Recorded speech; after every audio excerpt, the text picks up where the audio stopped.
बिस्मिल्लाहिर्रहमानिर्रहीम अस्सलामुअलैकुम। Rate law, आज मैंने आपको बताना है कि रेट लॉ क्या होता है, क्योंकि कोई भी हम केमिकल रिएक्शन जब करते हैं तो हमारे लिए रेट लॉ का जानना बहुत ज़्यादा ज़रूरी होता है।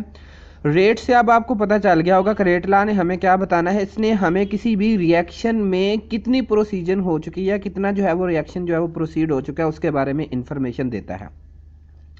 रेट लॉ को जानने के लिए हमने थोड़ा सा पीछे जो है ना वो एक कानून इस्तेमाल करना है, जिसको हम पहले भी पढ़ चुके हैं, लॉ ऑफ मास एक्शन। तो according to the law of mass action क्या कहता है law of mass action? Rate of a chemical reaction at a fixed temperature, के किसी मखसूस टेम्परेचर पर जो रेट ऑफ केमिकल रिएक्शन है depend upon the concentration of reactants. तो ये कंसंट्रेशन रिएक्टेंट्स पे डिपेंड करता है। तो इसका मतलब ये हुआ कि अगर हमने रेट लॉ को स्टडी करना है तो हमें सिर्फ और सिर्फ क्या काम करना पड़ेगा, हमें रिएक्टेंट की कंसंट्रेशन के बारे में जानना होगा। सिर्फ और सिर्फ हमें इतना पता हो कि जो केमिकल रिएक्शन है उसमें हमारे जो रिएक्टेंट्स हैं उनकी कंसंट्रेशन क्या है with the passage of time, वक्त के साथ साथ उनकी कंसंट्रेशन में इंक्रीजिंग हो रही है या डिक्रीजिंग हो रही है, किस हिसाब से हो रही है। तो हम ये कंसीडर करेंगे, ये सारी की सारी इन्फॉर्मेशन जो है वो हमें किस बारे में बताई जाती है, वो बताते हैं हमें रेट लॉ के बारे में बताती है। कौन? Concentration of reactants.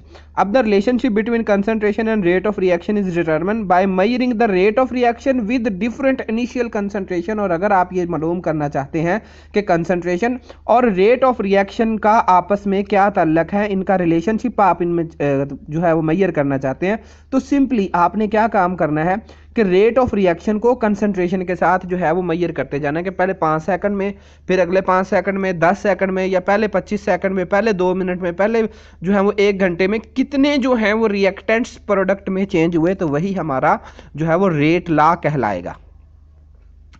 अब इसमें फर्ज करें हमारे पास एक जनरल रिएक्शन जिसमें A प्लस 2B आपस में मिलकर जो है वो प्रोडक्ट बना रहे हैं, तो rate of reaction is directly proportional to the reactant concentration and each concentration is raised to some power, कि हर कंसंट्रेशन के हमने कोई पावर को जो है वो पावर में उसको लिखना है।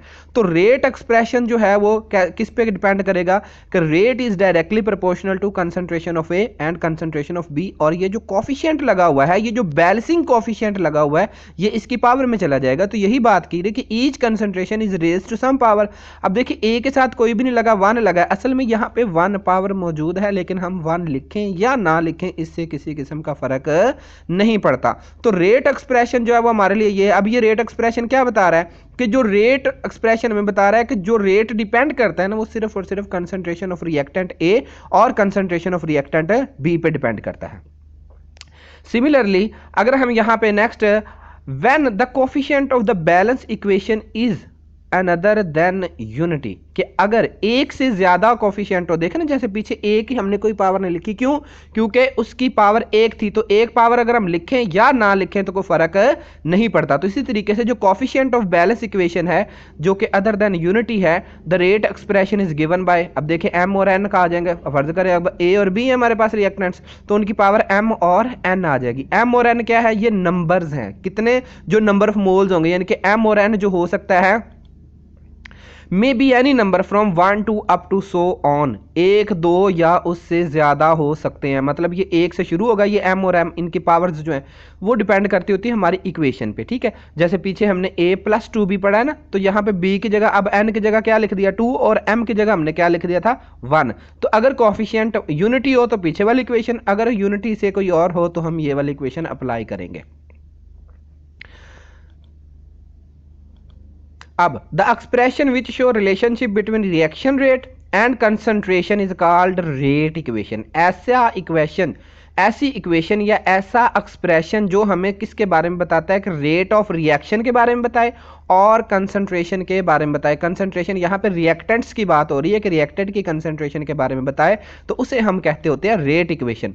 तो rate law is always determined bye experimentally. तो जो रेट लॉ हम जो ये डिटरमिन करते हैं, ये पता लगाते हैं, ये हमेशा एक्सपेरिमेंट के बाद लगाया जाता है। तो इसका मतलब ये है कि ये हमें इक्वेशन से कैलकुलेट करने की ज़रूरत नहीं, बल्कि हम जितनी भी कैलकुलेशन करेंगे आफ्टर एक्सपेरिमेंट करेंगे, बिफोर एक्सपेरिमेंट हम किसी किस्म की कैलकुलेशन नहीं करेंगे।